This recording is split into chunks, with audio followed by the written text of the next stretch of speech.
Love Among Thorns, a tale of redemption and true love.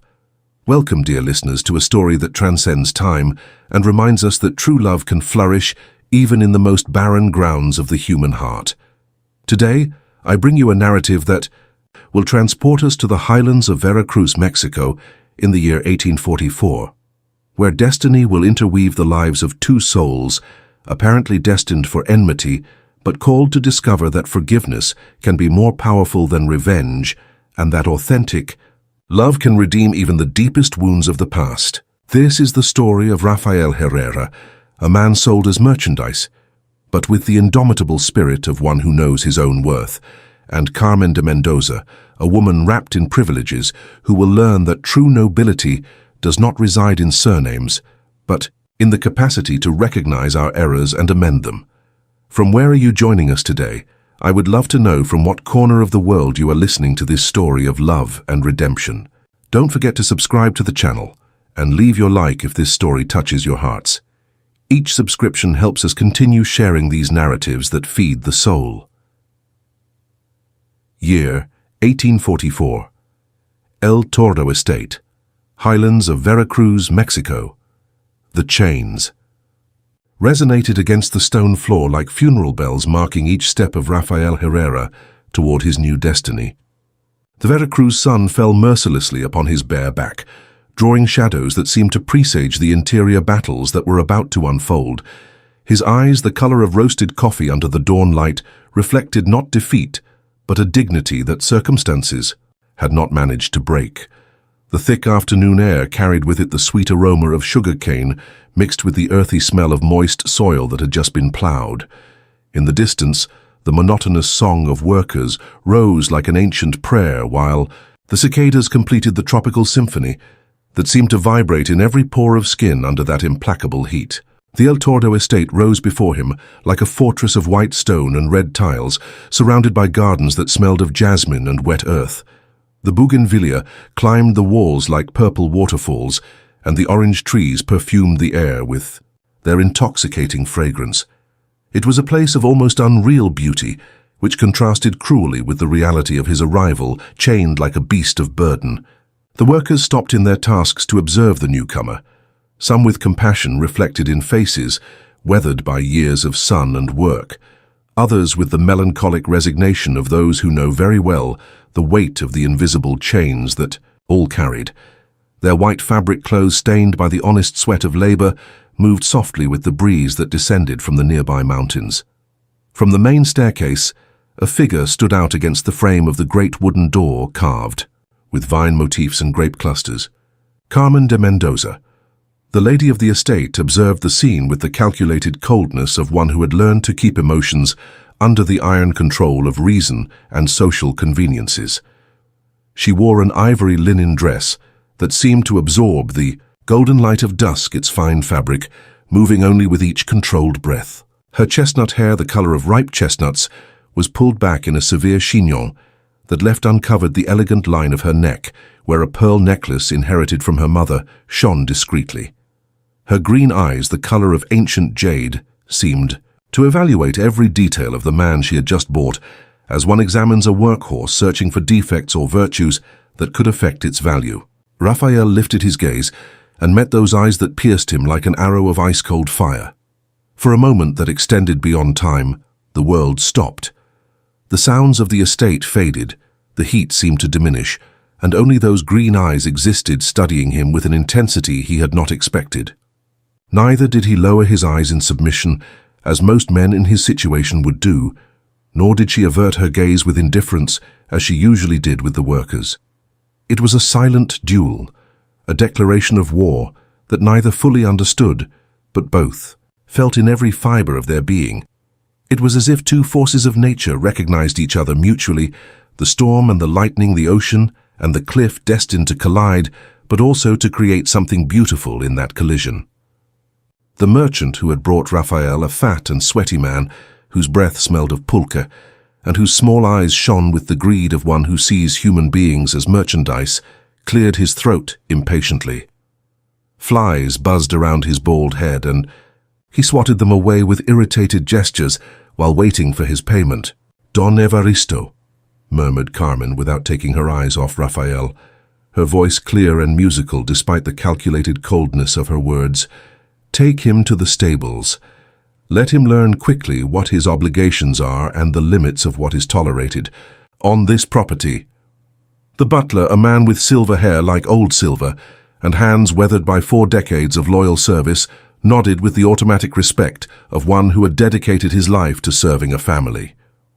In his eyes, the color of dark honey, something shone that could be confused with nostalgia, as if the newcomer's face awakened memories dormant in the deepest corners of his heart. There was something familiar in those features, something that reminded him of times he preferred not to remember. The merchant extended his calloused and stained hand, expecting the agreed payment, but Carmen had already disappeared into the depths of the house, leaving behind only the echo of her steps on the polished marble and the subtle aroma of lavender that always accompanied her like an invisible signature. Her fine leather shoes sounded with a musical rhythm against the floor, a sound that was lost among the whispers of palm trees and the distant murmur of the river that ran beyond the gardens. Don Evaristo approached Raphael with slow and careful movements, like one approaching a wild animal that could prove dangerous if provoked. His fingers, trembling with age but still skillful, worked with the keys that would open the chains binding the young man's wrists. As the chains fell from his wrists with a metallic sound that resonated like freedom's music in his ears, Raphael felt that something deeper than physical freedom had just begun. Destiny, he thought, looking once more at the empty staircase where Carmen's figure had disappeared like an apparition, had mysterious ways of interweaving lives that seemed destined for opposite paths. The afternoon air now carried new aromas, the perfume of orange blossoms mixed with the smell of leather and grass from the stables, and something more subtle, more dangerous that Raphael could not identify, but that accelerated his heart in a way he had never felt before. What secrets did that woman with ice-cold eyes and apparently unreachable heart guard, and why had his heart begun to beat with a rhythm he did not recognize, as if he had just awakened from a deep sleep to find himself on the threshold of a destiny that would forever change the course of his life? The stables of the El Tordo estate possessed that intoxicating mixture of well-cured leather, fresh hay cut at dawn, and honest sweat that Raphael recognized as the aroma of true freedom. The noble wooden beams that supported the roof had been carved by indigenous artisans decades ago, and in them one could see motifs of horses running free through infinite prairies. Among the horses surrounded by the soft and melodious neighing, and the hooves that marked ancestral rhythms on the compacted earth, he felt more himself than he had been in months of captivity and humiliation. The golden light of dusk filtered through the open windows, creating patterns of light and shadow that danced over the shining coat of the horses. There were cinnamon-colored mares with manes that moved like silk in the wind, black colts whose eyes shone with the wild intelligence of those who still remembered the call of the mountains, and bay work horses whose patience and nobility was reflected in every calm and sure movement. Don Evaristo showed him his duties with the patience of a master who understands the importance of teaching well from the beginning. He explained the names of each horse, their particular temperaments, their food preferences, their quirks and virtues. Raphael listened attentively, but also observed the butler, noticing how his eyes softened when he spoke of the animals, how his hands, despite his age, maintained the firmness and gentleness necessary to gain the respect of creatures that could smell fear and falsehood from leagues away. The weeks passed with the natural cadence of the seasons, and Raphael earned the silent respect of his work companions, not through servile submission, but through the almost magical skill with which he tamed the most rebellious colts and the infinite gentleness with which he healed the wounds of the most delicate mares. There was in him an instinctive understanding of beings who, like him, had known the loss of freedom, and this understanding translated into an almost telepathic communication between man and animals. The other workers, men with skin bronzed by the sun and hands calloused by years of hard but honest work, began to look at him with a mixture of respect and curiosity. Jose, an older man who cared for the cows, would tell him quietly during lunch breaks, "You have healer's hands, boy. The animals feel you differently." And Maria, the worker's cook, a robust woman with kind eyes, always saved him the best portions of beans and freshly made tortillas, as if she intuited that there was something special about that young man with the noble gaze. Carmen observed from a distance, always wrapped in that icy dignity that characterized her like invisible armor against the world. Each morning, when dawn painted the sky in pink and golden colors, she strolled through the gardens with measured and ceremonial steps, supervising the work with eyes that seemed to see everything but reveal nothing of what she thought or felt. Her dresses changed according to the day: white linen for hot mornings, blue silk for cooler afternoons, green velvet for evenings when she received important visitors. But she always maintained that calculated distance, that coldness that protected her from any emotion she might consider inappropriate for a woman of her position. However, Raphael noticed that her gaze often lingered on the stables, and something in that constant attention produced in him a delicious uneasiness that he did not know how to name. It was like feeling the proximity of an electrical storm. The air was charged with an invisible tension that made every cell of his body vibrate, with an anticipation that was half fear, half desire. One afternoon, when the sun began to tint the sky with colors ranging from gold to the deepest purple, and the first stars began to twinkle timidly in the firmament, Don Evaristo approached Raphael with a grave gesture and lips pressed in a line that denoted concern. "The lady calls you to the portrait salon," he announced with a voice that tried to be neutral, but betrayed a certain uneasiness that he had learned to disguise after so many years serving in houses where emotions could be dangerous. Raphael cleaned, his hands on his white fabric pants, smoothed his black hair that work had disheveled, and followed the butler through corridors adorned with tapestries that told stories of conquests and past glories. The corridors smelled of beeswax and fresh flowers, and the walls were decorated with talavera tiles that reflected the candlelight in hypnotic patterns of blue and white.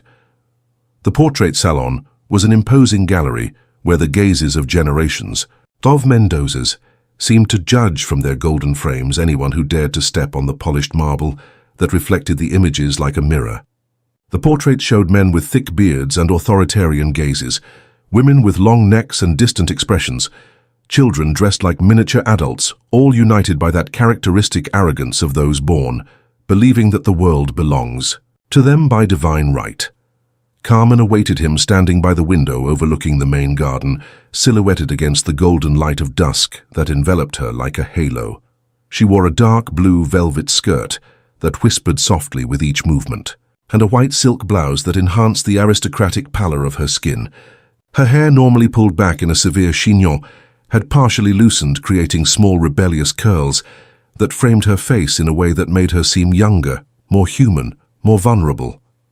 When she turned, Raphael saw in her green eyes something that had not been there before: genuine curiosity, mixed with something that could be confused with respect, or perhaps with something more dangerous than respect. "Can you read?" she asked without preambles, her voice clear and direct, cutting through the tension-charged air like a well-sharpened sword. "Yes, madam," Raphael replied, holding her gaze without insolence, but without submission, like one who learned. That dignity is the only thing that can never be snatched away by force. And right, also. A silence stretched between them, heavy as the air before the storm, charged with invisible electricity that made each breath seem deeper, more conscious. Carmen walked to a polished mahogany desk where leather-bound books rested, papers with elegant writing, and a goose quill that shone under the candlelight. "Do you know the history of this land?" she asked, taking a book that seemed very old, with pages yellowed by the passage of time. Raphael looked at the portraits surrounding them, men and women who had forged empires on the sweat and blood of others, who had accumulated wealth while others died of hunger, and something inside him hardened like metal tempered in fire. "I know.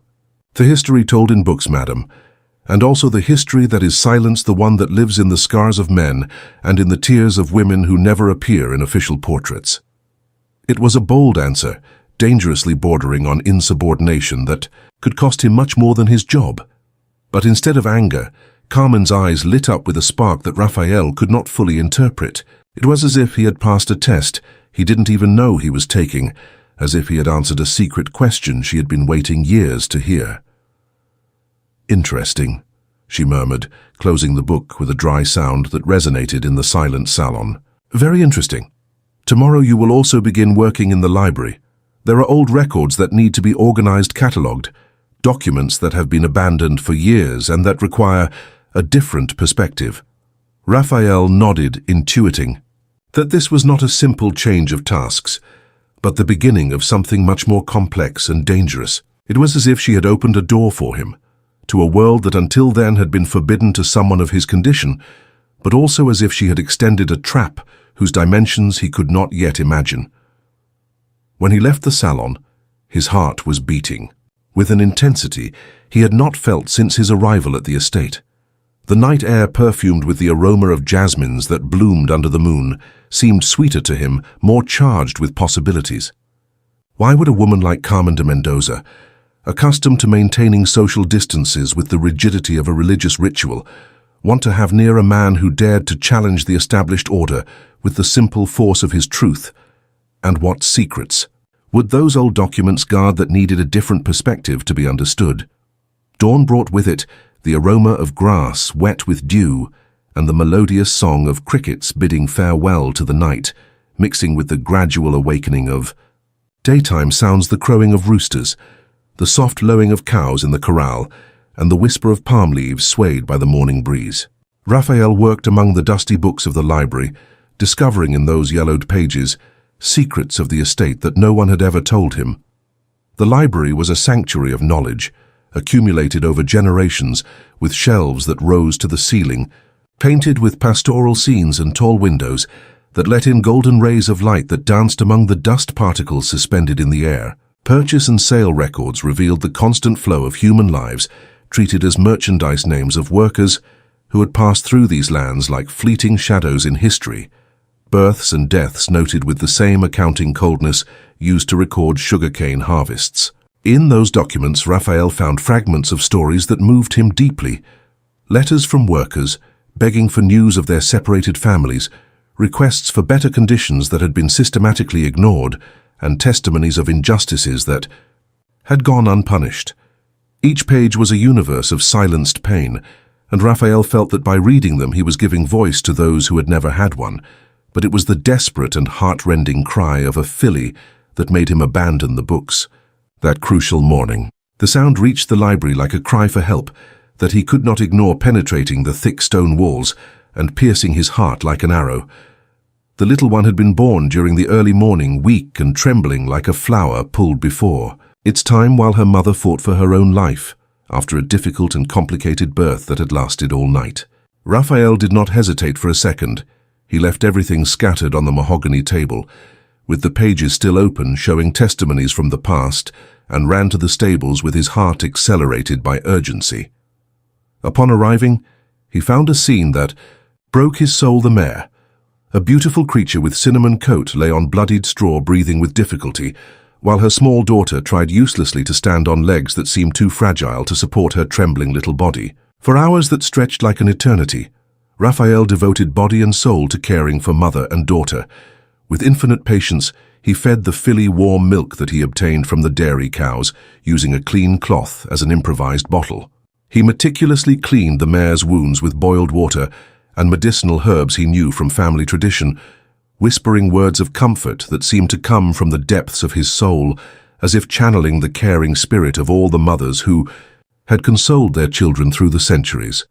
It was an act of pure compassion, instinctive and necessary, born from that deep connection that only those who have known suffering and chosen to respond with love instead of indifference can feel. His hands, weathered by work, but infinitely gentle, moved with the precision of a born healer, and his voice, hoarse from hours of consoling whispers, seemed to have a magical effect on the wounded animals. He did not realize that Carmen had arrived until he found himself face to face with her at the stable door, when the sun was already rising high in the sky. The contrast between them was dramatic.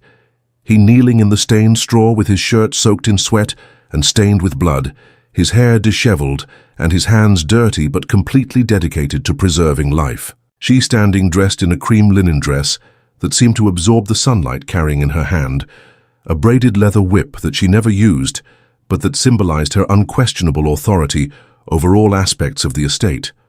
Her face showed a coldness he had not seen before, a mask of authority that seemed carved in white marble.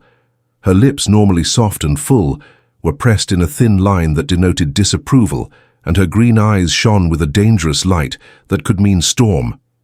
"I ordered you to clean the harnesses this morning," she said with a cutting voice that resonated in the stable like a gunshot, making some horses prick up their ears nervously. "The filly needed help," Raphael replied without moving from beside. The animals, his voice calm but firm, like one who had made a decision he did not intend to retract regardless of the consequences. "And do you believe that gives you the right to disobey a direct order? Do you believe that your compassion is above the discipline that maintains order on this property?" They looked at each other fixedly in a silent duel that seemed to last an eternity. He kneeling beside the life he had helped save, she standing with all the authority conferred by centuries of lineage and power. It was a moment that would forever define the nature of their relationship, a crossroads where the future would be decided by the answer he gave. "Yes," Raphael said finally, with a tranquility that surprised even himself. I believe. There are moments in life when compassion must be above rules, moments when saving a life is worth more than fulfilling an order. The silence that followed was deafening. The workers who had approached upon hearing the raised voices held their breath, waiting for the explosion of patronal anger that would surely come. The air itself seemed to vibrate with tension, like before an electrical storm. But Carmen did something completely unexpected, something no one could have predicted. She walked slowly to where Raphael had left his muddy boots beside the stable entrance.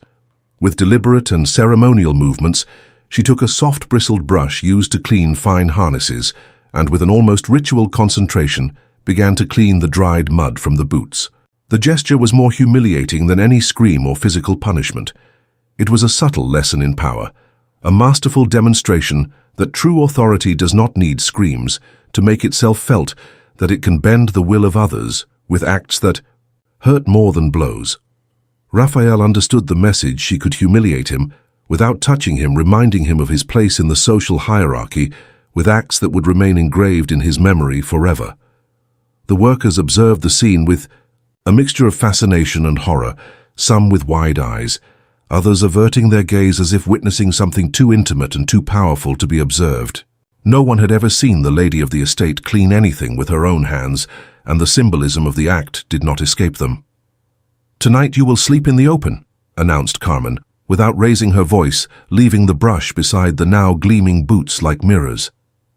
"So that you remember that compassion without obedience is merely rebellion disguised as virtue, and that on this estate order is what allows compassion itself to be possible." She left in silence, leaving behind the persistent aroma of lavender, mixed with something more indefinable, the perfume of a woman who had just discovered something about herself that she did not expect to find. Her steps on the stone floor gradually faded, but the echo of her presence remained in the air like an invisible presence. As he prepared to spend the night under the stars, Raphael could not help but smile slightly. He had seen her clean his boots, with her own hands, those white and soft hands that had never known physical work. In that gesture there was something more than punishment, something he could not explain, but that he felt in every fiber of his being like a promise or an unanswered question. Why had a woman accustomed to commanding and being obeyed without question chosen to serve, even if it was to demonstrate her power? And why did that contradiction awaken in him? Emotions he did not dare name, feelings that seemed to grow like wildflowers in forbidden territory. Night fell upon the estate like a black mantle, embroidered with stars that shone with an almost supernatural intensity, as if the sky itself had decided to illuminate the secrets that the earth jealously guarded during the day. Raphael had arranged his woven straw mat under the stable portal, far enough from the main house to comply with his punishment, but close to the animals to watch over the filly that still required constant and delicate care. The night air, usually cool and perfumed with the aroma of jasmines that bloomed under the moon, began to change subtly. A strange electricity accumulated in the atmosphere, making hair stand on end, and animals move restlessly in their stalls as if they could perceive the invisible forces gathering in the heights. The wind began to whisper secrets among the leaves of orange trees and palms, and soon the first lightning illuminated the sky with that ghostly and bluish light that announces great storms, those that change the landscape and sometimes also destinies. Raphael sat up, knowing the signs he had learned as a child, observing nature's behavior. In the air floated that electricity that makes horses restless, dogs hide and wise men seek shelter under solid roofs. But he did not seek shelter for himself. Instead, he went through the stables with quick and efficient movements, ensuring that the doors were well closed and locked, that the roofs had no leaks that could sicken the most delicate animals, that every detail was in order to protect those beings who depended completely on his care and foresight. The rain came suddenly, as it happens in tropical lands, transforming the world into a deluge that soaked everything to the bone. The drops were large and heavy like giants' tears, and fell with such force that they bounced off the ground, creating a mist that made vision difficult. Raphael worked under the storm, his fabric shirt stuck to his torso like a second skin, his black hair dripping water that ran down his face like small rivers, but concentrated solely on his task of protection. It was not heroism that moved him. It was simple responsibility toward those who could not protect themselves, that primitive and noble sensation of being guardian of the most vulnerable. His movements had the grace of one who is in perfect harmony with the elements, as if the storm were an old acquaintance with whom he had learned to dance without fear. From the window of her room on the second floor of the main house, Carmen observed that figure moving under the torrential rain with a fascination she could not explain or control. She had tried to sleep, as she always did, early, following the rigid routines that had governed her life for years, but the sound of the storm and an inexplicable restlessness that grew in her chest like a rebellious plant kept her awake, looking through the window at the darkness illuminated sporadically by lightning. Something in that image moved her in a way she had not experienced in years, perhaps never. She saw a man who had chosen to sacrifice his comfort for the welfare of other beings who faced nature's fury without seeking shelter, and that vision awakened. In her emotions, she had believed buried forever under the layers of aristocratic education and social conveniences. Before fully realizing what she was doing, as if being guided by a force superior to her conscious will, she found herself wrapping a wool cape over her white silk nightgown and leaving the house toward the storm. The rain soaked her immediately, penetrating the cape's fine fabric and gluing the nightgown to her body in a way that revealed the vulnerable woman who had always existed under the armor of authority. Her hair, freed from the severe chignon she always wore, spread over her shoulders like a chestnut waterfall, and her bare feet sank into the earth that had turned to mud. It was a complete transformation. She was no longer the lady of the estate, the respectable widow who maintained appropriate distances. She was simply a concerned woman, soaked and beautiful in a breathtaking way. "Raphael!" she shouted over the roar of wind and the drumming of rain on tile roofs. He turned, surprised to see her there, transformed by the storm into something more human, more real, more vulnerable than he had ever imagined. The rain had washed from her face all pretense, all social mask, leaving only the naked truth of a woman who had come out in the storm because she could not bear the idea of him being alone facing danger. "You must take shelter," she told him when she was close, having to raise her voice over the deafening noise of the storm.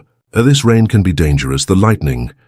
"You should take shelter too," he replied, but his words were lost in the wind. "You shouldn't be out here." But neither moved toward shelter. They stood under the rain that fell like a liquid curtain between them and the world, looking at each other with an intensity that made lightning seem timid in comparison. For the first time since his arrival, there were no hierarchies between them, no social roles to maintain. Just two people stripped of their masks by the elemental force of nature, truly seeing each other for the first time. Carmen raised a trembling hand as if she were going to touch Raphael's face, but stopped halfway as if suddenly remembering all the social abysses that separated them. But the distance between her fingers and his cheek seemed to vibrate with an almost tangible energy. It was he who closed the distance she did not dare to shorten. The kiss was soft at first, timid and tentative, as if both feared it was a dream from which they might awaken at any moment. Their lips met with the delicacy of two butterflies landing on the same flower, just barely touching, tasting the reality. of that impossible moment.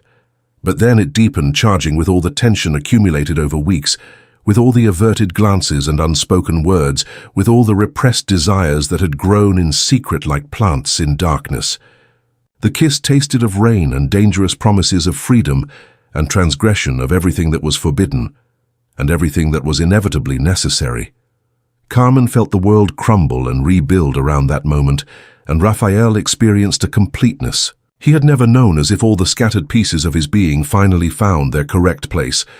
When they separated, the world had changed definitively. There was no going back to the innocence of ignorance. They could no longer pretend there was nothing between them more than the conventional relationship between lady and worker. Carmen looked at him with eyes that reflected surprise, fear, and something that could be confused with a mixture of terror and hope.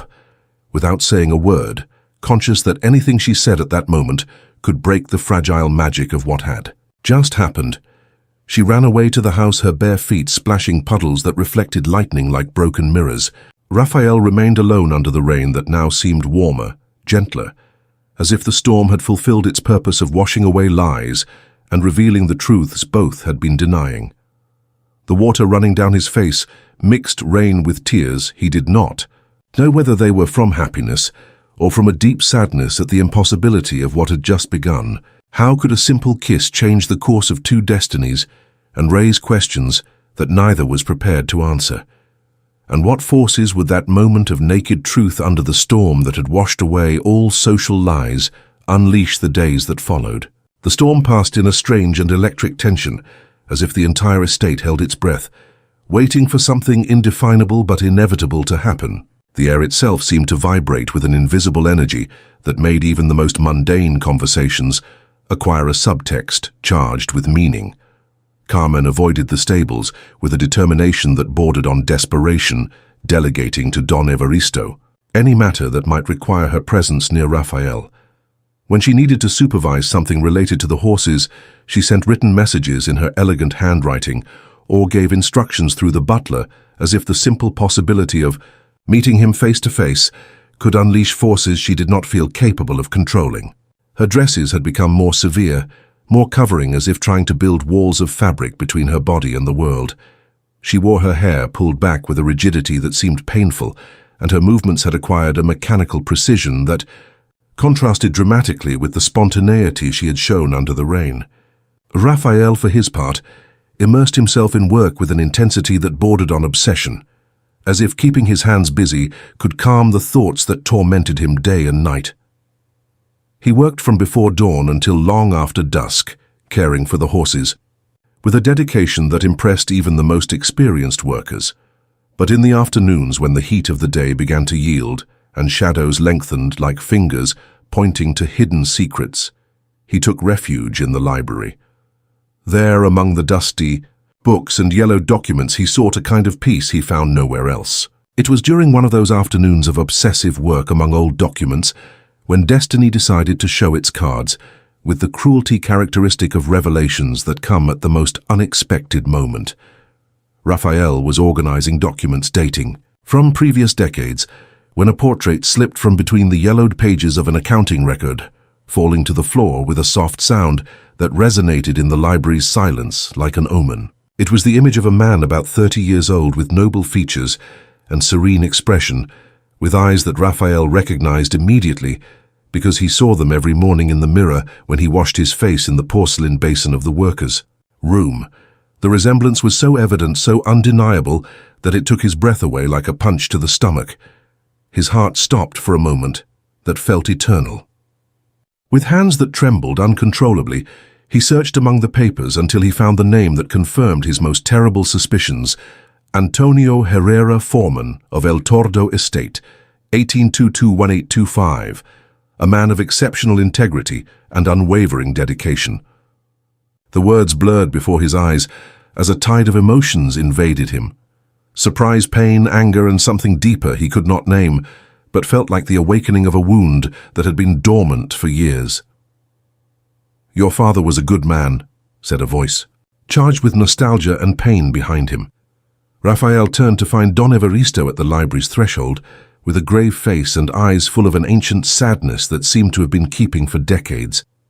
The butler approached slowly like one walking toward a past that hurts, but cannot continue ignoring. "You knew him?" Raphael asked with a voice that was barely a whisper. "I worked with him for 3 years that were the best of my career on this estate." Don Evaristo approached until he was beside Raphael, looking at the portrait with eyes clouded by memory. "He was the best foreman this property ever had. Just as pure water, hard-working as few I've seen, respected by all without exception." The workers followed him not out of fear, but out of genuine love. "What happened to him?" The butler sighed deeply, as if he were about to open a box he had kept closed for years, because it was too painful. "Señor de Mendoza, Señora Carmen's late husband, was a difficult man, suspicious by nature, jealous of his authority. When some products began disappearing from the warehouses during the winter of 1825, he accused your father, without proof, without investigation, without even listening to his version of the facts." Raphael felt the ground moving under his feet, as if an invisible earthquake were shaking the foundations of his world. Antonio swore by his honor that he was innocent, swore by the memory of his own mother, and by the life of the child who was about to be born. But the Señor would not listen to reason. He was convinced that no worker could be completely honest, that all sooner or later succumbed to the temptation of theft. Don Evaristo's words reached Raphael like echoes from a nightmare that was only beginning to reveal itself in all its horrible magnitude. He expelled him from the estate in dishonor, forbade him to work on any other property in the region.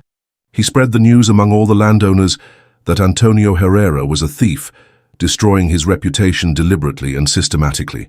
Your father was a proud man, Raphael, a man who had built his identity on the foundation of honor and honest work. He could not bear the shame, the impossibility of supporting his family, the prospect that his son would be born carrying the weight of a dishonor he had not committed. He killed himself. Raphael's voice was barely a hoarse whisper charged with a pain that began to grow like a poisonous plant in his chest. He hanged himself in the barn of the house where they lived the night before your birth. Your mother died in childbirth a few days later, as if her heart had decided to follow her husband's toward death. You were sold to pay the debts they had, contracted trying to survive during the months following the expulsion. The world crumbled around Raphael like a house of cards touched by the wind. The pieces of his life, fragmented and scattered for years, began to form a terrible and coherent design. The estate he now inhabited was the place where his family had been destroyed. The woman he had kissed under the rain bore the surname of the man who had murdered his father's honor and caused his parents' death. "Does she know?" he asked with a hoarse voice, as if the words tore his throat coming out. "I don't think so. She was very young when she married the Señor, just a child educated to obey and not to question. Her husband never spoke of these matters with her. He considered that women should not worry about the unpleasant details of administration." "But Raphael," Don Evaristo put a trembling hand on his shoulder, "your father was innocent. Years later, we discovered it was the accountant who was stealing a man who had developed an ingenious system to divert products and money. But it was already too late for Antonio." Raphael pressed the portrait against his chest, feeling how pain transformed into a cold and calculated anger that ran through his veins like liquid ice. Destiny had a cruel sense of humor. It had brought him back to the place where everything began. It had made him fall in love with the woman who bore the name of his enemy. It had placed him in the position of having to choose between love and justice. The tears he had not shed since childhood began to run down his cheeks as he contemplated the face of a father he had never known, but whose blood ran through his veins, whose honor had been unjustly stained, whose memory deserved to be avenged. How could he reconcile the love he felt for Carmen with the thirst for justice that now burned in his veins like an impossible fire to extinguish? And what would he do when she discovered who he really was and the terrible weight of the heritage? Carried by her surname, the confrontation was inevitable, and Raphael had postponed it for 3 torturous days in which every look from Carmen felt like a stab and every gesture of kindness like an involuntary betrayal. The days passed like a conscious nightmare, where every ordinary moment was tinged by the terrible knowledge he had acquired. Every smile from her became a painful reminder of the distance that separated them, not only socially, but morally. Finally, armed with courage and his father's portrait, as the only weapon in a battle he knew he could not win without destroying something beautiful. He headed to the main house on an afternoon when the sun hid behind the mountains, tinting the sky with colors that presaged pain, reds like blood, purples like bruises of the soul. The main house, which had always seemed imposing but beautiful to him, now rose before him like a monument to injustice, each stone a testimony to the lives that had been sacrificed to build that beauty. The gardens perfumed with the aroma of flowers that bloomed without knowing human pain now seemed to him a cruel mockery of his father's memory.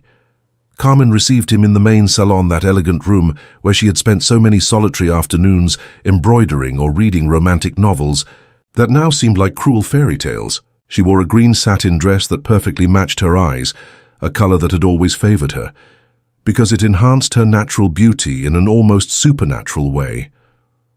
Upon seeing him arrive with a somber expression, something inside her contracted, with a primordial fear, as if she could perceive that what was about to come would change everything forever. "Do you know this man?" Raphael extended the portrait without preambles, without the gestures of courtesy that usually preceded their encounters. Carmen took the image with hands that began to tremble imperceptibly at contact with the yellowed paper. She studied the face for a moment that became eternal, and Raphael saw how recognition made its way through her features, like dawn gradually illuminating a landscape, until then submerged in darkness.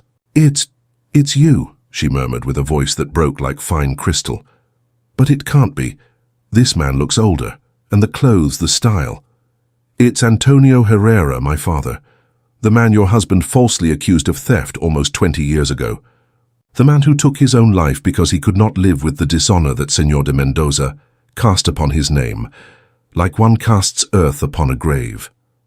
Color fled from Carmen's face like water spilled on dry sand. She sat heavily in a blue velvet armchair without taking her eyes off the portrait, as if trying to decipher a secret message written in those features that so resembled those of the man she had fallen in love with. I didn't know," she whispered, and her voice sounded like that of a lost child. "He never told me. He never spoke of these matters with me." "Did you know he had a pregnant wife?"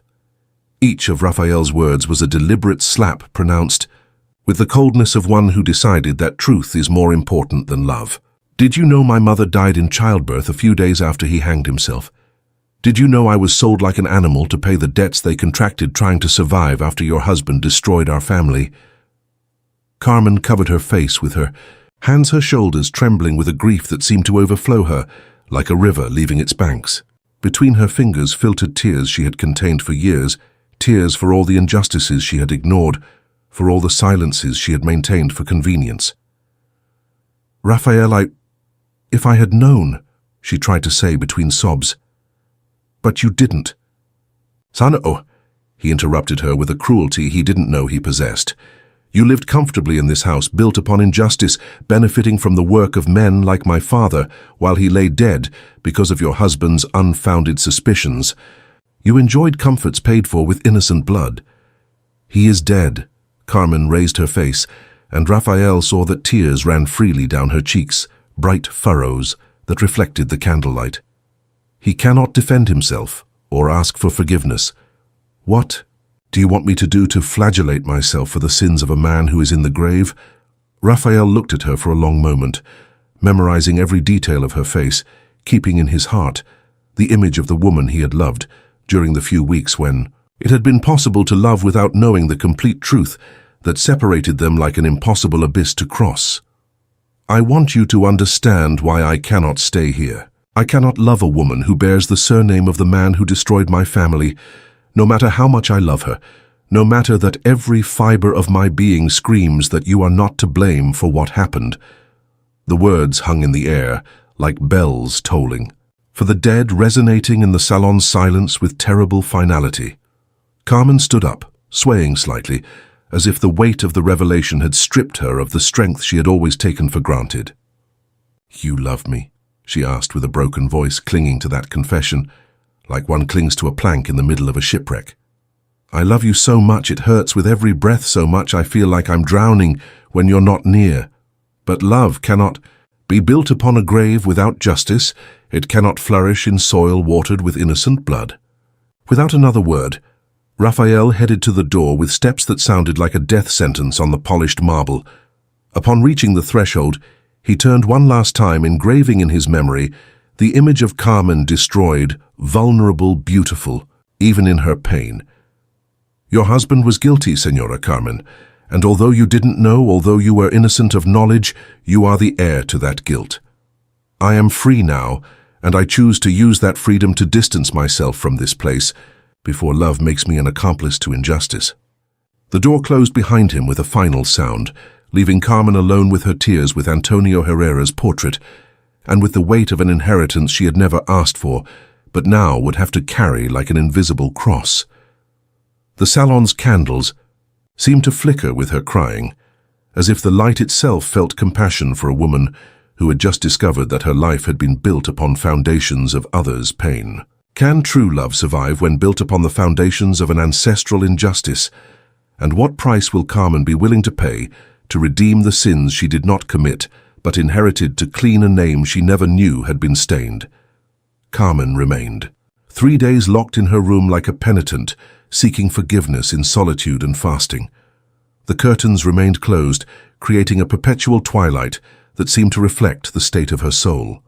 She received no visitors, rejected the food trays that Don Evaristo brought her, with the concern of a father watching his daughter suffer, and only drank the water necessary to remain conscious. Antonio Herrera's portrait accompanied her as her only company, placed on the bedside table, where before rested the book of poetry she read each night before sleeping. Now, instead of romantic verses, she contemplated the face of the man whose life had been destroyed by the family in which she had found refuge and social status. In his eyes there was a constant question that seemed to cross the paper and reach her conscience. What will you do to amend this? It was not an accusation, but a silent request for justice that tormented her more than any reproach could have. Done. During those interminable hours of solitude, Carmen conducted a painful inventory of her life, every comfort she had enjoyed, every privilege she had taken for granted, every moment when she had closed her eyes to the injustices that happened in her name. She realized she had been a passive spectator of her own existence, allowing others to make decisions while she conformed to the role of decorative lady. It was on the 4th day when Carmen emerged from her confinement completely transformed. She had made a decision that would change not only her life but the course of many other lives that depended directly or indirectly on the estate.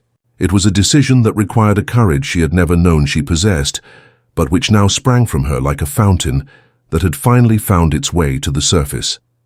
She dressed in her best dress, the navy blue silk one she reserved for the most solemn occasions, but this time not out of vanity but as armor for the battle she was about to wage.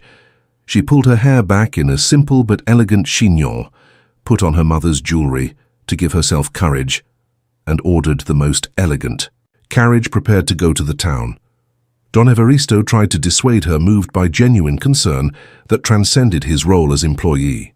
In his eyes, Carmen saw the affection of decades, the paternal love of one who had watched her grow from childhood.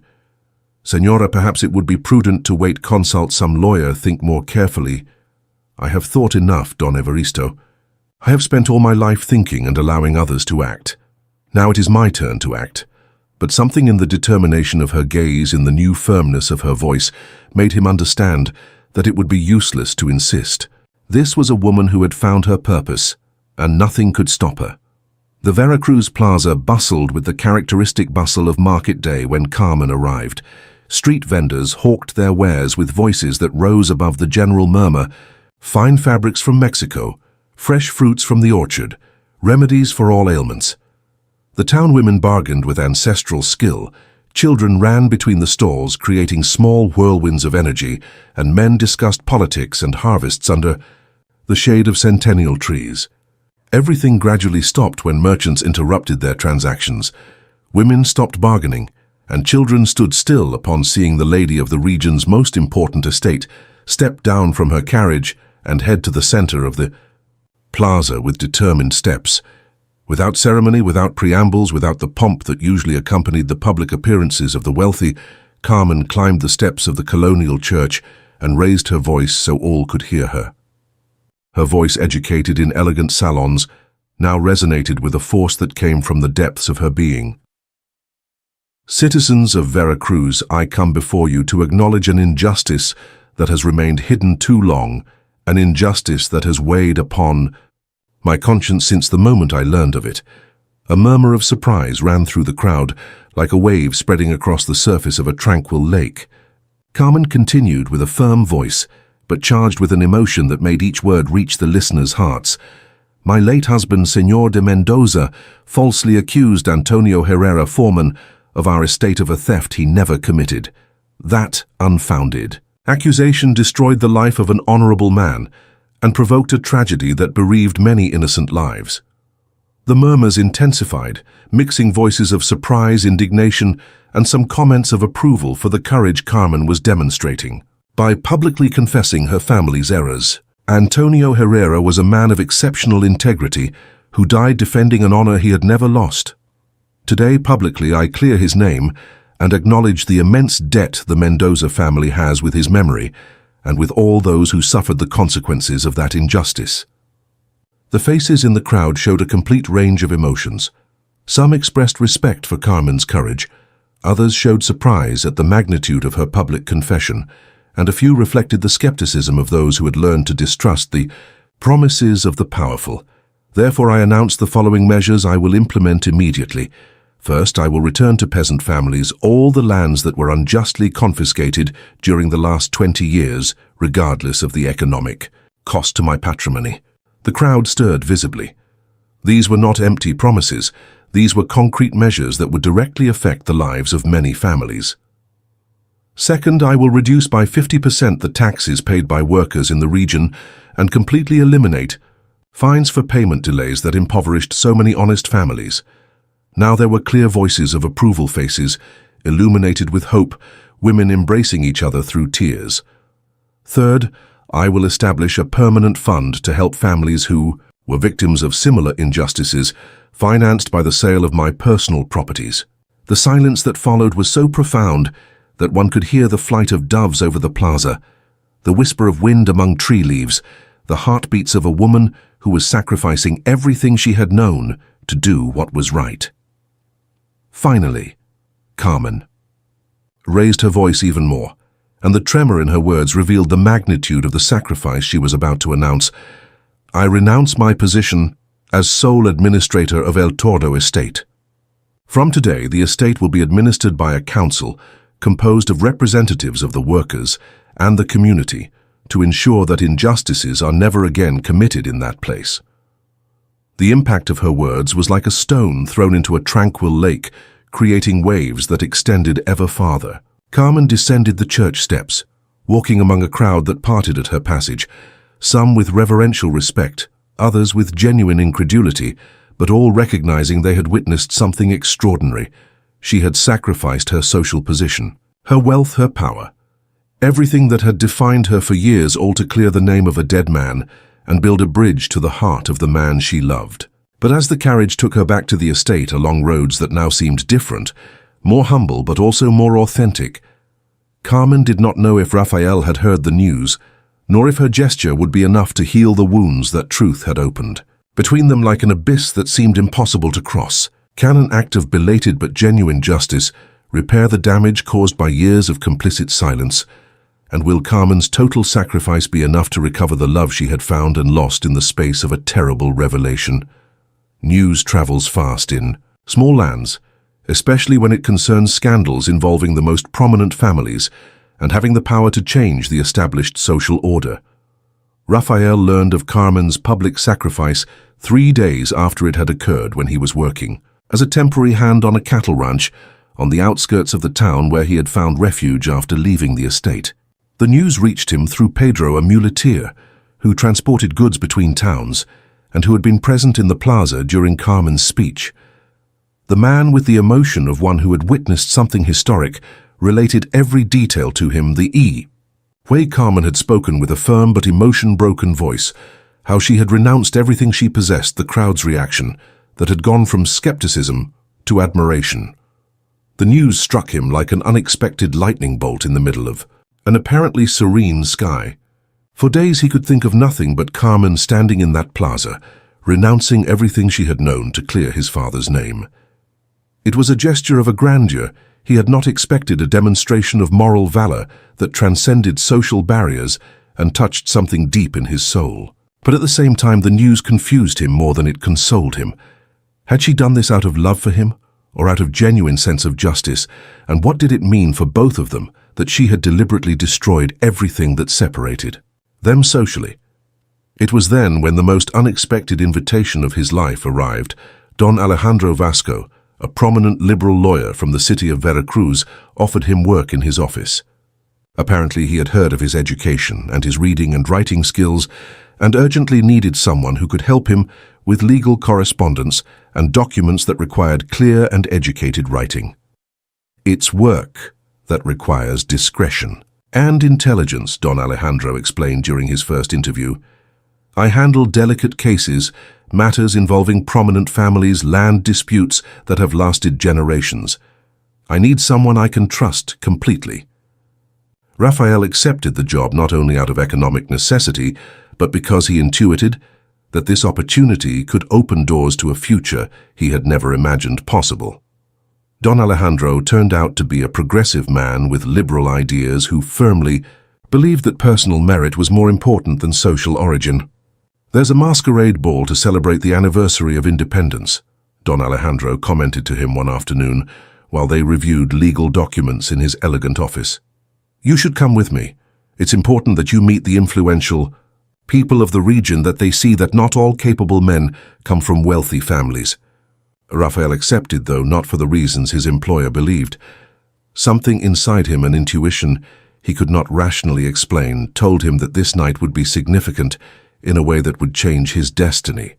The ball was held at the Cervantes Mansion, a colonial house of grandiose proportions full of mirrors that multiplied the images of guests to infinity and crystal chandeliers that projected golden lights over couples dancing with the grace inherited from generations of social refinement. Rafael arrived dressed in an elegant black suit that Don Alejandro had given him as a gift and wore a dark blue velvet mask that covered the upper half of his face, transforming him into a mysterious figure that several guests observed with poorly disguised curiosity. Music floated in the air like an invitation to dream, performed by musicians who had come especially from the capital. Couples moved in the main salon with the grace of those who learned to dance before learning to walk, their dresses whispering secrets on the polished marble, their conversations mixing with the waltz notes in a symphony of refined civilization. Rafael observed from a corner, feeling out of place in that world of privileges, despite his elegant suit when he saw her, and the world stopped. Carmen stood by the French windows, overlooking the garden, illuminated by paper lanterns, dressed in a champagne-colored silk dress that seemed to have been woven with moonbeams. The fabric moved with each breath like flowing water, and the candlelight created changing patterns on its surface that made her seem like an ethereal apparition. Her mask was white lace, delicate as a spider's web created by angelic artisans, and her hair fell in soft waves over her bare shoulders, freed for the first time in public from the restrictions of the severe chignon she had always worn. She was more beautiful than ever, but there was also something different about her, something Rafael noticed immediately. A fragility that had not been there before, as if the act of renouncing her power had revealed the vulnerable woman who had always existed under the shining armor of inherited authority. There was something in her posture, in the way she held her shoulders, that suggested she had paid a considerable emotional price for her gesture of public justice. She was no longer the unreachable lady of the estate. She was a woman who had chosen moral rectitude above social comfort. Without thinking consciously, as if guided by a force superior to his will, Rafael made his way to her, through the salon full of guests dancing oblivious to the drama about to unfold. Carmen recognized him despite the mask. There was something in his way of moving, in the line of his shoulders, in the way he carried his head, that was unmistakable to someone who had memorized each of his gestures. "Would you grant me this dance?" he asked, extending his hand with an elegance he had learned by observing gentlemen in Don Alejandro's house. Carmen hesitated for a moment that felt eternal, her heart beating with such force she feared he might hear it over the music. But then she placed her gloved hand in his, and the contact was like lightning that ran through both of them. The music was a slow and melancholic waltz that seemed to have been composed specifically for that moment. They moved to the rhythm, as if it were the most natural thing in the world, as if they had been destined to dance together since the beginning of time. The rest of the salon disappeared. The other dancers became irrelevant shadows, and only they existed, and the music that enveloped them like a spell. They did not speak during the entire piece. It was not necessary. Everything they had to say to each other was expressed in the way he guided her with firmness, but gentleness, in how she let herself be led with a confidence that transcended logic, in the looks they exchanged through their masks, and which said more than any conversation could have expressed. When the music ended with a note that hung in the air like a suspended tear, Raphael led her to a terrace where the night breeze played with white gauze curtains and the aroma of blooming jasmines created an atmosphere of magical intimacy. They're surrounded by the intoxicating perfume of flowers blooming under the full moon. He removed his mask with a gesture that had all the solemnity of a religious revelation. Carmen held her breath upon seeing his face completely for the first time in days that had seemed like years of painful separation. "I heard what you did," he said in a low voice, charged with an emotion he had been containing for days. "It was extraordinarily courageous. It was the most noble thing I've seen anyone do ever." "It was necessary," she replied, also removing her mask to be as vulnerable as he. "I should have done it years ago, from the moment I was old enough to understand what justice meant." They looked at each other in silence under the silvery light of the moon, and Raphael saw in her eyes not only love, but also genuine repentance, pain for the damage caused, and a determination that had not been there before, as if she had found her true purpose in life. "Carmen—" But before he could say more, she approached and put a soft finger on his lips, silencing him with a gesture that was both plea and promise. "Don't say anything yet. Give me time to demonstrate that I can be the woman who deserves your forgiveness, that I can build something new upon the ruins of what I unknowingly destroyed." Without another word, she turned and returned to the salon, leaving Raphael alone on the terrace with the echo of a promise that would change both their lives forever, with the aroma of jasmines as silent witness to a moment that would mark the beginning of a new story. Can true love flourish in soil that has been watered with tears of sincere repentance? And what other sacrifices will two hearts be willing to make, who have learned that forgiveness is more powerful than pride, but requires time to heal completely? 3 weeks had passed since the masquerade ball, 3 weeks in which Raphael had tried to concentrate on his new work with Don Alejandro, but in which every legal document he drafted, every letter he copied with his careful handwriting, seemed to remind him that there were things in life more important than contracts and land disputes. The work in the legal office had opened a completely new world to him. Don Alejandro treated him with a respect he had never experienced before consulting his opinion on complex cases, trusting his judgment for delicate matters. It was the first time in his life that someone valued his mind above the strength of his arms. But at night, when he returned to the small room he rented above a bakery in the town, when the aroma of freshly baked bread mixed with the silence of solitude, he could not stop thinking about Carmen. He wondered how she was enduring the dramatic changes she had imposed on her life, if she regretted her decisions, if she thought of him as much as he thought of her. It was on an October morning, when the first cool breezes of autumn began to temper the tropical heat, that Raphael received a letter that would change the course of his life. The handwriting was Don Evaristo's, and although the words were few and measured, they carried an urgency he could not ignore. "Senora Carmen is gravely ill. The doctors find no physical cause for her ailment. Your presence might be the only remedy that could save her. Come soon, please." Raphael read the letter 3 times, and with each reading he felt how fear grew in his chest like a poisonous plant. Don Alejandro, seeing his expression, asked no questions. He simply told him, "Go. There are things more important than work. A return when you can, or never return if that's how it must be, but go where your heart tells you you must be." The journey back to El Tordo estate seemed eternal to him. Raphael rode along paths he knew by heart, but which now seemed to lead him to an uncertain destiny, charged with fears he did not dare name. What would he find upon arrival? A woman who had fallen ill from grief, or someone who was paying the physical price for the emotional changes she had faced? The landscape had begun to change with the season. The leaves of some trees showed golden. Touches the air had that special clarity of autumn that makes every color seem more intense, and the fields showed the satisfaction of harvests gathered. But Raphael barely noticed the beauty surrounding him. All his attention was concentrated on arriving as soon as possible. The estate seemed different under the evening sun when he finally arrived, quieter, as if it had lost part of its vitality. The workers who recognized him greeted him with respect, but in their eyes there was genuine concern that confirmed the gravity of Don Evaristo's words. Some approached to give him fragmentary news. The Senora hasn't left her room in 2 weeks. She barely eats, Don Raphael. The doctors say they find nothing wrong with her body, but she's consuming herself like a candle. The butler received him at the main entrance with a grave expression that tried to disguise evident relief. Don Evaristo had aged in those few weeks. There were new lines on his face, and his eyes showed the fatigue of one who had been caring for someone dear without being able to do anything to alleviate their suffering. She's in her room. She hasn't come out in days, barely eats enough to stay alive. The doctors say it's not an illness of the body, but of the soul.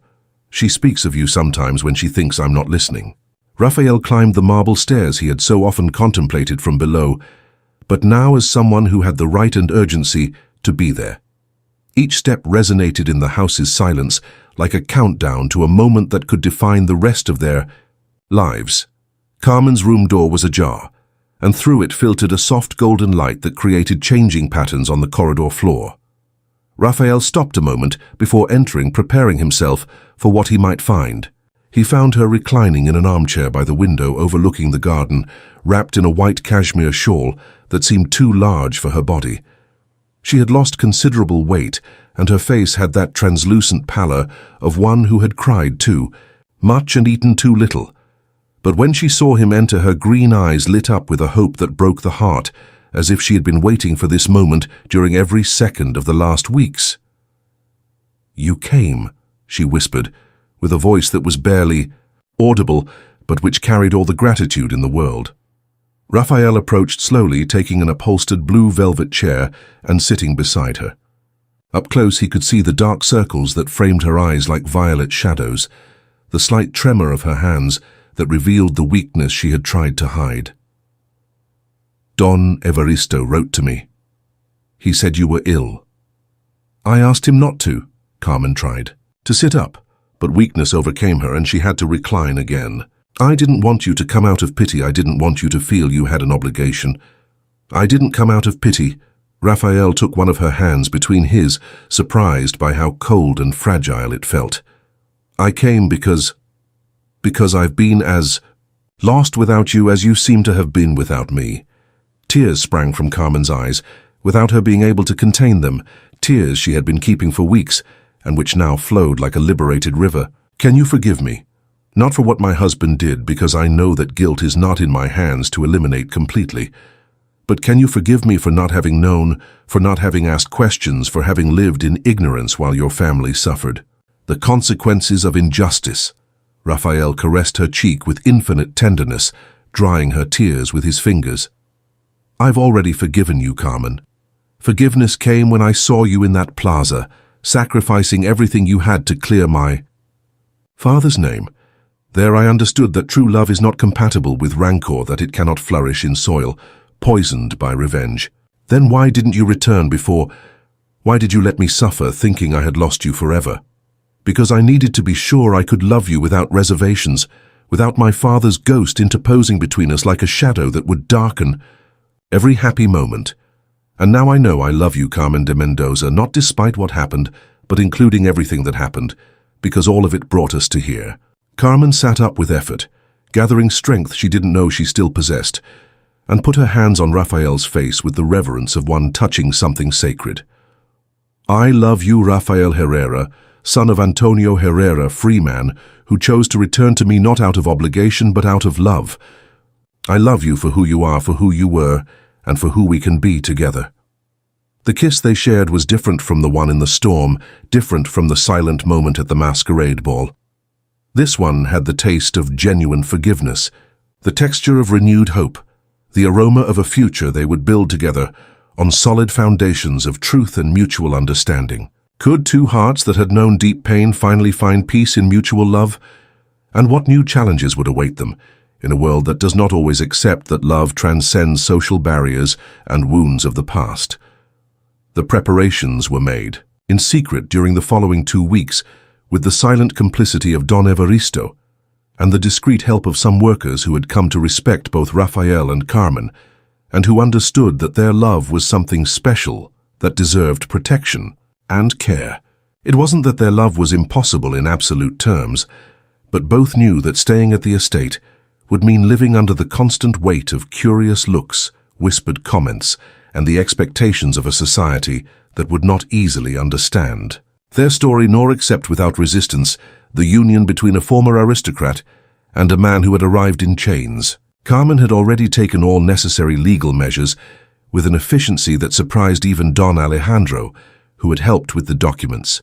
Elena Cervantes, her goddaughter, and one of the few people she trusted completely, would be in charge of supervising the council that now administered the estate. She was a 30-year-old woman, intelligent and fair-educated in Mexico's best schools and with progressive ideas about land administration. "Are you sure this is what you want?" Elena had asked her during one of their last conversations. "Once you leave, it will be very difficult to return. Society has a long memory for this type of decision." "I've never been more sure of anything in my life," Carmen had replied. "This estate was my golden prison for years. Raphael is offering me true freedom, the opportunity to be who I really am instead of who I'm supposed to be." Elena had understood. She herself had fought against social expectations and admired her godmother's courage to choose authentic love above social comfort. The night chosen for departure was wrapped in a soft mist that seemed to bless their decision with natural discretion. Raphael had obtained a simple but solid carriage and 2 strong and reliable horses, animals he knew well and could trust for a long journey.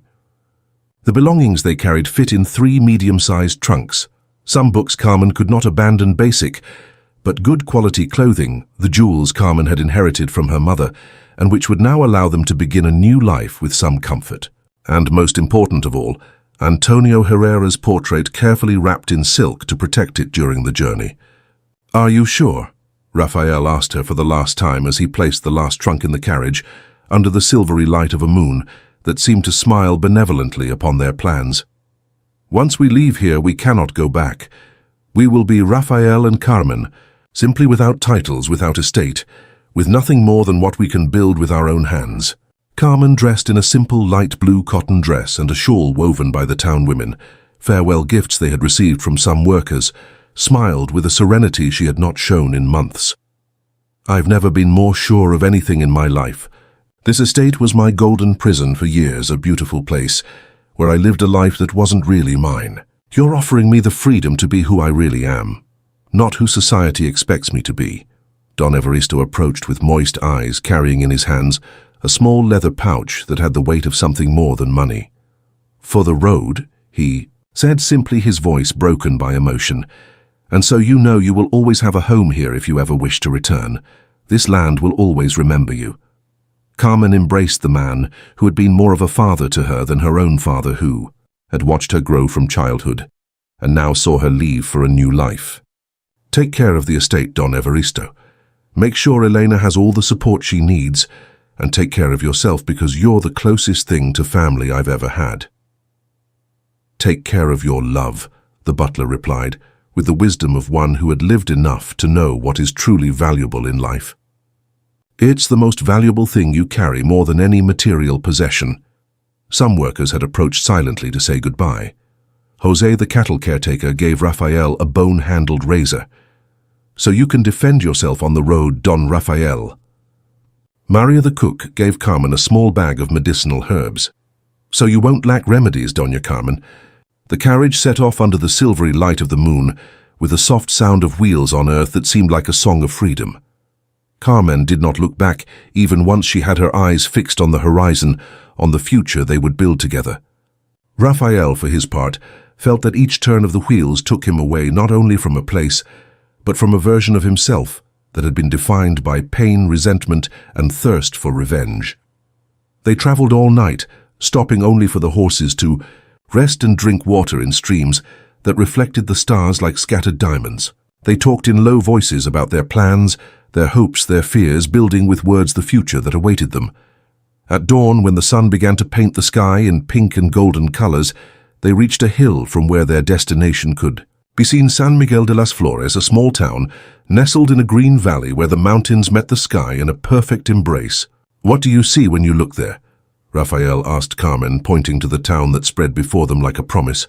She intertwined her fingers with his and smiled with a happiness that sprang from the depths of her being.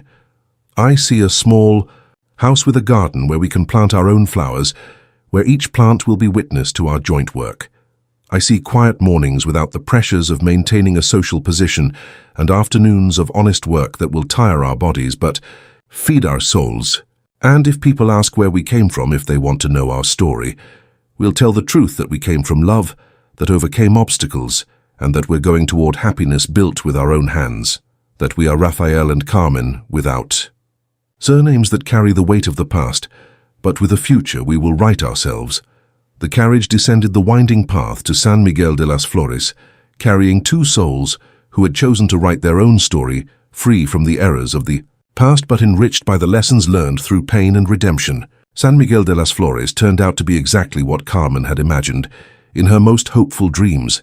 A town where white houses were distributed like wildflowers around a central cobblestone plaza, where the colonial church had bells that sounded melodious at dawn and dusk, and where people lived with that serene tranquility known only by those at peace with their destiny and not carrying the weight of excessive ambitions. The town was surrounded by fertile fields, where golden corn grew like the sunbeams that climbed wooden poles, like ladders to heaven, and orchards where fruit trees offered sweet oranges, perfumed lemons and mangoes that dripped honey under the tropical sun. It was a place where nature and humans had learned to live in harmony, where each house had its small garden, and each garden told a story of care and love. Raphael and Carmen settled in a simple but solid house on the outskirts of town, surrounded by ample and fertile land that promised good harvests for those willing to work it with dedication and patience. The house had white adobe walls, noble wooden beams on the ceiling, and large windows that allowed light to stream in throughout the day. The property needed considerable repairs. Some roofs had leaks, the windows needed new frames, the garden was completely neglected after years of abandonment. But both saw this as an opportunity, rather than a problem, an opportunity to build something truly theirs from the foundations. "We'll build our home with our own hands," Raphael said on the first morning, as they observed the land that stretched before them like a blank page waiting to be written. "Every nail we hammer, every seed we plant will be witness to our love and our joint work." Carmen, who had never worked the land nor used tools more complicated than embroidery needles, rolled up her cotton dress sleeves and took a hoe with a determination that surprised even herself. Her hands, accustomed only to holding books and porcelain cups, gradually adapted to the weight of work tools. "Then it will be truly ours," she replied with a smile that illuminated her entire face. "Everything we do here will be because we chose to, not because it's what's expected of us." The first months were of intense but deeply satisfying work.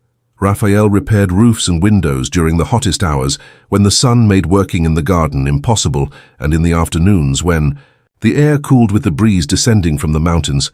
Both worked side by side in the earth. Carmen discovered she had a natural and almost mystical talent for making plants grow, as if the earth responded to her need to create beauty after so many years of living surrounded by rigid structures and inflexible social protocols. Her hands seemed to have the power to awaken the life dormant in seeds, and plants flourished under her care as if they had been waiting their entire lives for those gentle caresses. The neighbors received them with the curiosity characteristic of small towns, but also with that genuine cordiality that distinguishes simple people who have learned to value character above appearances. They introduced themselves as Raphael and Carmen Herrera spouses, who had come from the north seeking a quiet place to settle and build a life based on honest work and mutual love. "What did you do before?" asked Doña Maria, the merchant's wife, a robust woman with kind eyes and hands. Always busy while they bought tomato and pepper seeds at the small market that was set up on Tuesdays and Fridays in the main plaza. "He worked with horses. I administered a large house," Carmen replied, without technically lying but also without revealing the true magnitude of her aristocratic past. It was enough information to satisfy curiosity without arousing suspicion. In San Miguel de las Flores, the present mattered much more than the past, and the way Rafael treated sick animals in the town and Carmen cared for children with fever spoke more in their favor than any elaborate story could have done. Rafael quickly established a reputation as someone who understood animals in an almost supernatural way. When the mayor's horse developed a mysterious lameness that no veterinarian had been able to cure, Rafael spent an entire afternoon observing the animal, speaking to it in low voices, until he discovered a small stone embedded in the hoof that had gone unnoticed by everyone else. Carmen, for her part, became the person town mothers turned to when their children had fevers or pains they could not explain. Her knowledge of medicinal herbs, acquired during years of reading botany books in the estate library, combined with a natural intuition for care that made her a respected and beloved healer. One November afternoon, while Carmen watered the tomato plants that had begun to bear red and succulent fruit, Rafael approached from behind and embraced her with that casual tenderness that had characterized their life together since arriving in town. "Are you happy, Señora Herrera?" he asked in her ear, using the title that had become his favorite way of addressing her.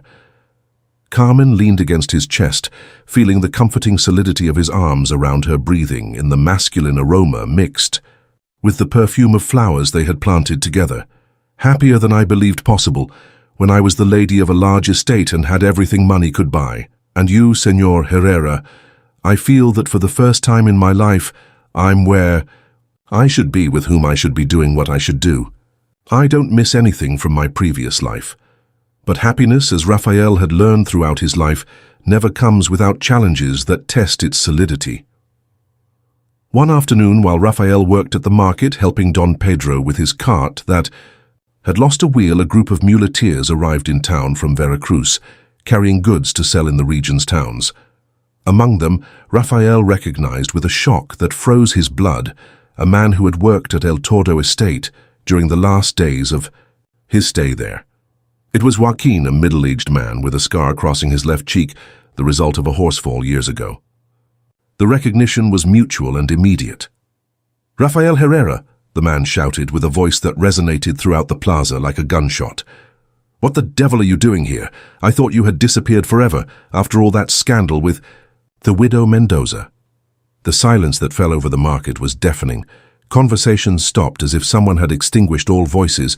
At once commercial transactions halted, and Rafael felt how all gazes fixed on him with an intensity he could feel physically, as if each pair of eyes were a burning ember on his skin.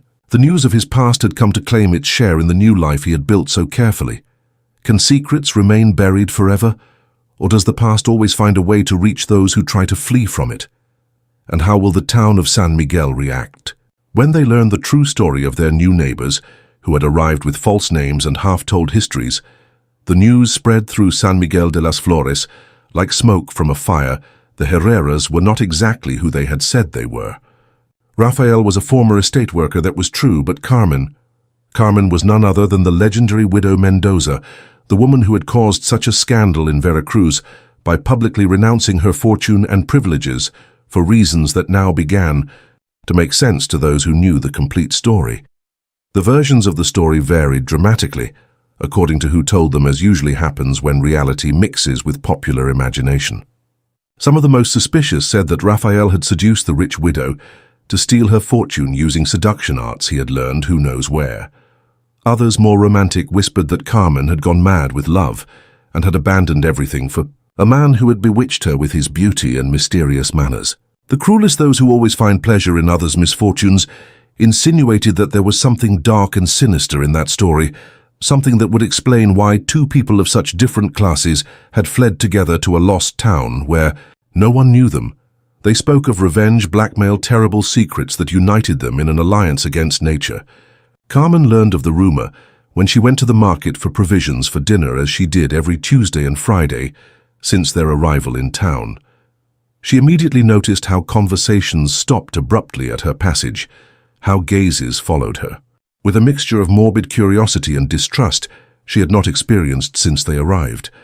Doña Maria, who until then had been cordial and friendly, even affectionate, served her with a professional coldness that hurt more than any direct insult.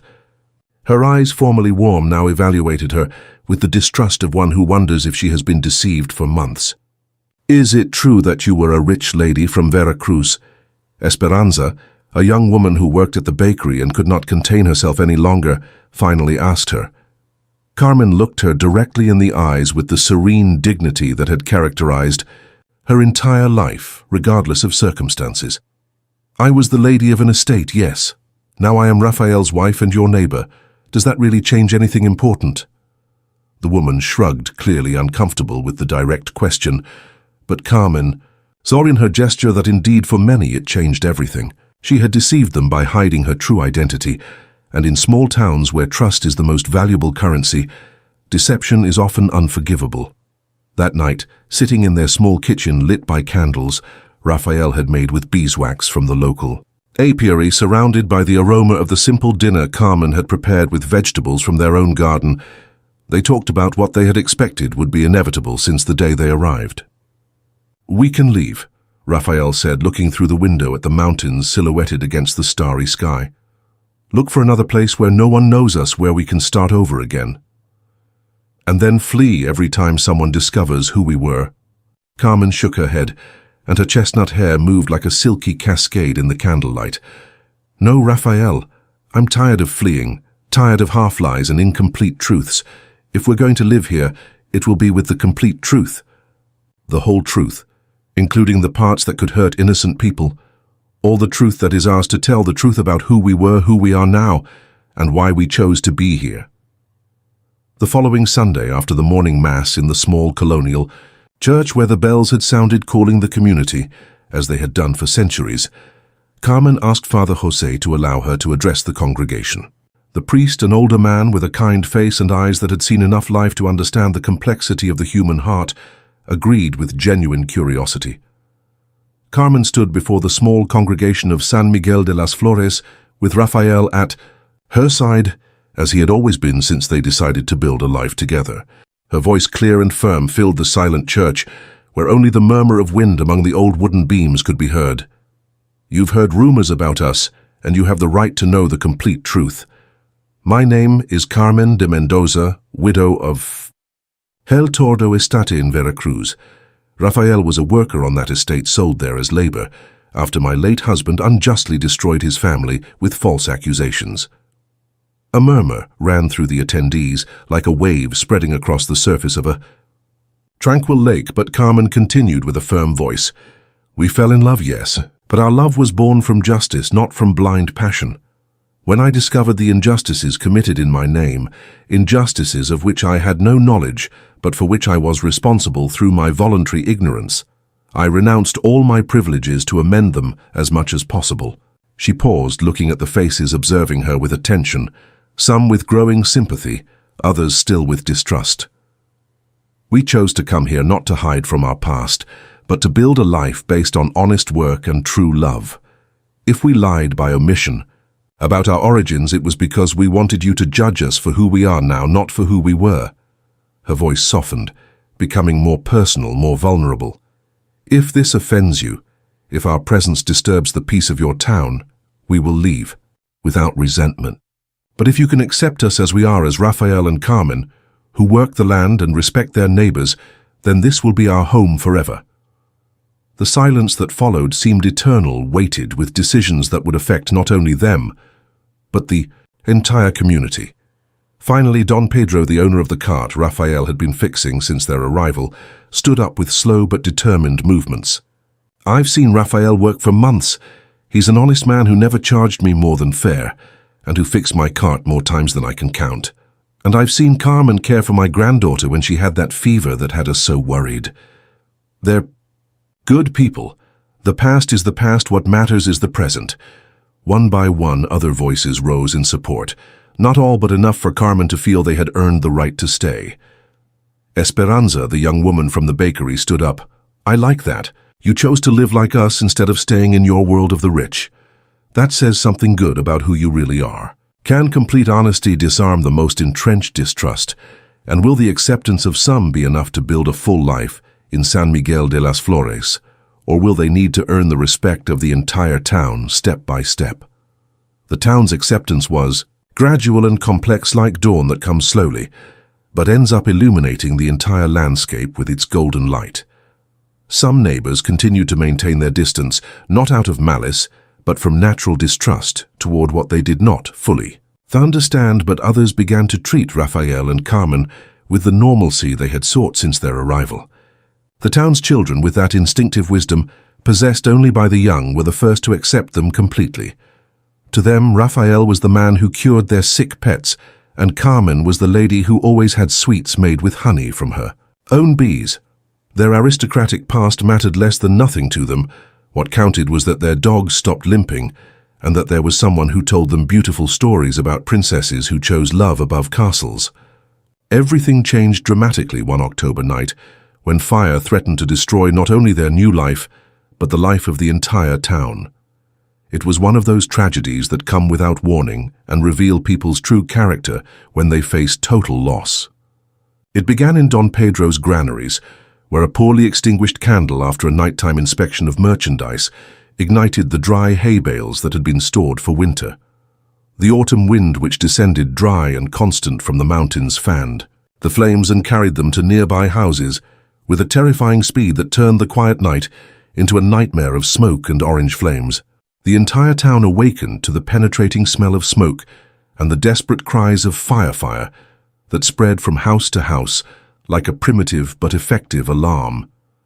The church bells began to toll with the emergency call that had not sounded in years, and families came out of their houses with terror-filled eyes and arms loaded with the few possessions they could save. Rafael was among the first to arrive at the fire site, dressed only in pants and a shirt he had put on hastily.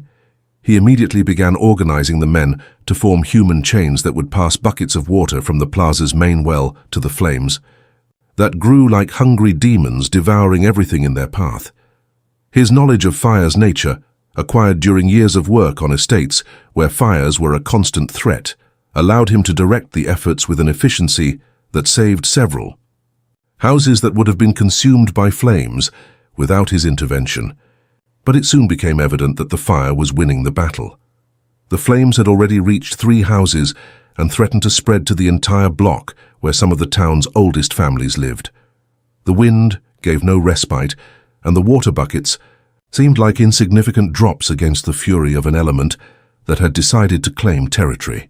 It was then that Carmen did something no one expected, something that would remain engraved in the town's memory forever. She ran to her house, dodging sparks that flew like malevolent fireflies, and returned with the jewels she had kept from her previous life: pearl necklaces, diamond earrings, gold brooches, rings with precious stones that had belonged to her family for generations. "Father Jose," she shouted to the priest, who was trying to organize the women and children to keep them away from danger. "Take this, sell everything. Use the money to buy tools and materials. We can rebuild everything." Without hesitating for a second, she began distributing the jewels among the men fighting the fire, shouting instructions over the roar of flames. For Don Pedro, who lost his granaries, for the Garcia family whose house is burning, for everyone who loses something tonight, no one will be left helpless while we have something to give. Now there were clear voices of approval, faces illuminated with hope, women embracing each other through tears. The fight against the fire continued throughout the night, with men and women working side by side, passing buckets, wetting roofs, creating barriers of wet earth to stop the flames' advance. Carmen worked alongside the other women, her delicate hands, now blackened by soot, her cotton dress stained and torn, but her determination unbreakable. The fire was finally controlled when dawn began to paint the sky in pink and golden colors, but it had caused considerable damage. 3 houses had been partially destroyed. Don Pedro's granaries were smoking ashes, and several families had lost utensils that represented a lifetime's work. But what happened next was what truly changed everything for Raphael and Carmen in their relationship with the town. One by one, the families of San Miguel de las Flores began to approach the couple who had fought alongside them throughout the night. Some brought hastily prepared food, others offered their work to help rebuild the damaged houses. Doña Maria approached with a steaming pot of pozole and tears running down her soot-stained cheeks. "Forgive me for judging you," she told Carmen, with a voice broken by emotion. "Tonight I saw who you really are. I saw a woman who sacrifices everything for her community, who keeps nothing for herself when others are in need." Don Pedro, with his face stained by smoke and eyes reddened by tears and fatigue, approached Raphael with slow but determined steps. "Brother," he told him simply, and that word carried the weight of total acceptance. "Thank you for fighting for us as if it were your own house burning. Now I understand that it really is your house, that this town is your home as much as ours." "It is that it is my home," Raphael replied, his voice hoarse from smoke but clear in its conviction. "This town is our home now, and you are our family. There's no difference between your problems and ours." That night, while the town slowly recovered from the scare and began making plans for reconstruction, Carmen and Raphael sat on their small porch, watching the stars that shone with special intensity after the firestorm, as if the sky itself wanted to remind them that after destruction always comes renewal. "Do you regret it?" Raphael asked Carmen, taking her blackened hand and caressing it with infinite tenderness. "Having given the jewels, having chosen this life above the comfort we could have had?"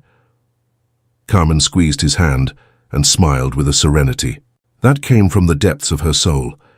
"The jewels were the past beautiful memories, but nothing more. This life, this town, you, the families we saved together, this is the present and the future. There's absolutely nothing to regret." A gentle breeze brought the aroma of flowers they had planted in their garden, mixed with the persistent smell of smoke that reminded them of the night when they had demonstrated beyond doubt that they belonged to San Miguel de las Flores as much as any family that had lived there for generations. Can a crisis reveal people's true nature and unite a community around shared values that transcend differences of origin? And what new blessings await those who have demonstrated that true love is measured in shared sacrifices and the willingness to give everything for the common welfare. The morning sun filtered through the white cotton curtains that Carmen had woven during the long winter afternoons, drawing golden patterns on the wooden floor of the house that Raphael and Carmen had converted into a true home. In the garden, the rose bushes Carmen had planted that first year bloomed with an exuberance that seemed to celebrate life itself, creating a rainbow of colors that went from the purest white to the most intense red. Carmen awakened to the familiar sound of children's laughter coming from the patio like angelic music. She sat up slowly with the careful grace of one carrying in her womb the promise of a new life, and smiled with infinite tenderness upon seeing, through the window, Raphael playing with their twin children, Jose and Miguel, 4 years old, who ran around their father trying to catch him in a game that had become a morning ritual. The children had their father's coffee-colored eyes, deep as pools of dark honey, and their mother's serene smile, that expression of inner peace that had characterized Carmen since she found her true purpose in life. They had been born in San Miguel de las Flores under the loving care of Doña Maria, who had become an adoptive grandmother and the trusted midwife for all the town's young women. Jose was the more adventurous of the two, always ready to explore every corner of the garden and ask questions about everything he saw. Miguel, more contemplative, preferred to sit beside his mother while she worked with medicinal herbs, observing, with wise eyes, how she healed the town's sick. "Mama, Papa said today we can go to the river to fish," Jose shouted upon seeing her at the window, jumping with excitement. "And we can take the new rod Papa made with bamboo," added Miguel, less boisterous but equally excited.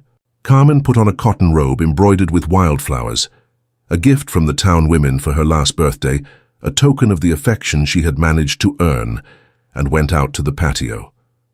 Raphael immediately approached and kissed her softly on the forehead, a gesture that had become their morning greeting during all these years. "Good morning, my love. How are you feeling today?" he asked, placing his hand on her rounded belly where their third child was growing. "We're very well," Carmen replied, using the plural she had adopted to refer to herself and the baby they expected. "In spring. I think it will be a girl this time. She moves differently, more gently, as if she already knows she'll be the princess of the house." "And you three, what adventures are you planning for today?" she asked, addressing her husband and children. Life in San Miguel de las Flores had acquired a perfect and satisfying rhythm, marked by the seasons, the town's festivals, and the small events that constitute the true wealth of a full life. Raphael had established himself as the town's blacksmith, working in a workshop they had built next to the house where he repaired tools, shod horses, and created beautiful forged iron objects that brides from the region sought to decorate their homes. Carmen tended a small medicinal herb garden that had become famous throughout the region and helped Doña Maria with difficult births. Her knowledge, which combined book wisdom with natural intuition, had saved several lives and made her reputation extend to neighboring towns.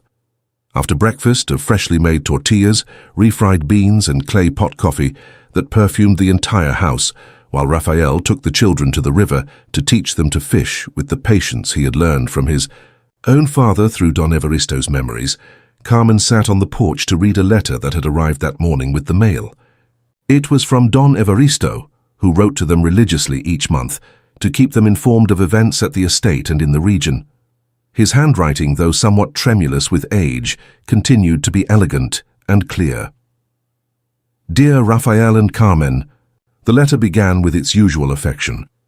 "It gives me enormous pleasure to inform you that El Tordo estate continues to prosper under the administration of the council you established. Elena has proven to be an exceptional administrator, just and efficient, and the changes you initiated have converted the property into a model of social justice that is studied throughout the region."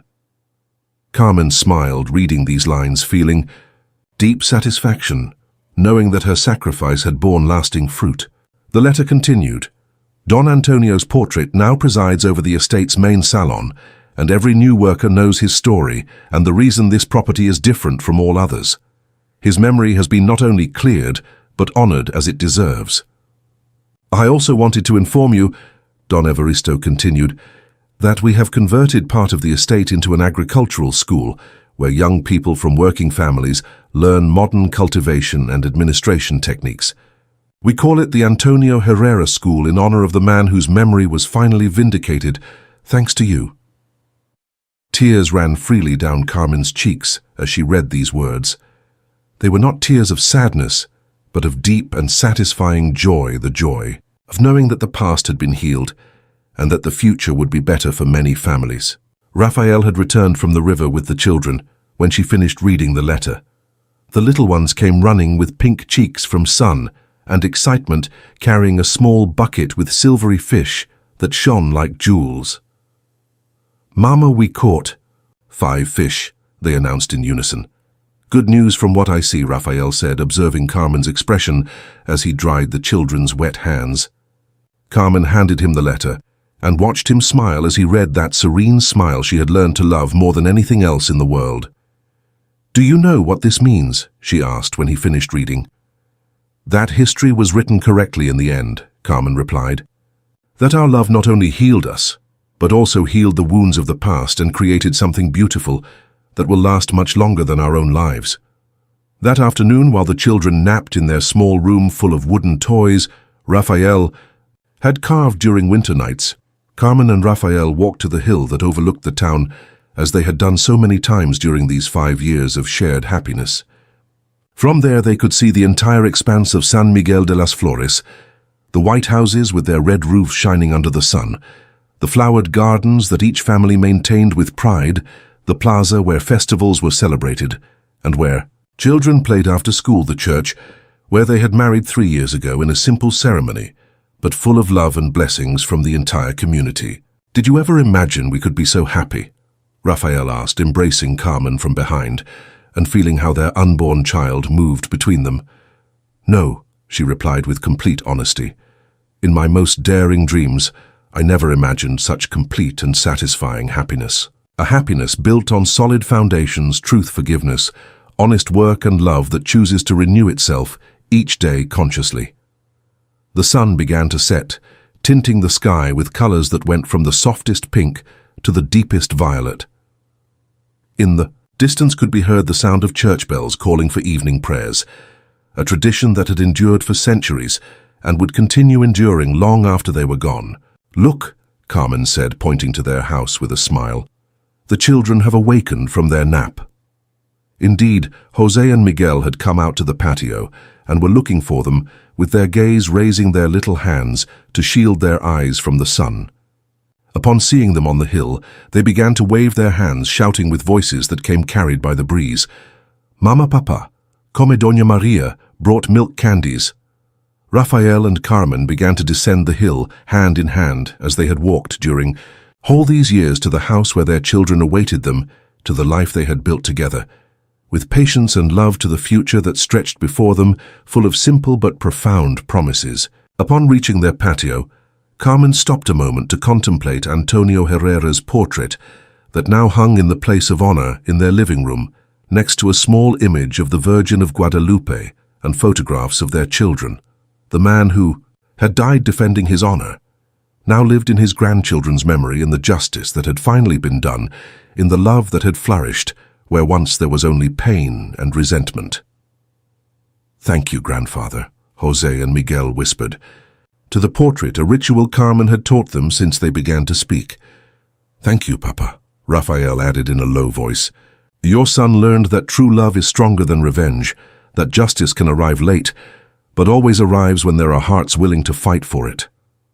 Carmen squeezed his hand and smiled with that expression of peace that had characterized all her days in San Miguel de las Flores. "And your daughter-in-law learned that true nobility is not in surnames or titles, but in the capacity to love without conditions and to sacrifice oneself for others' welfare."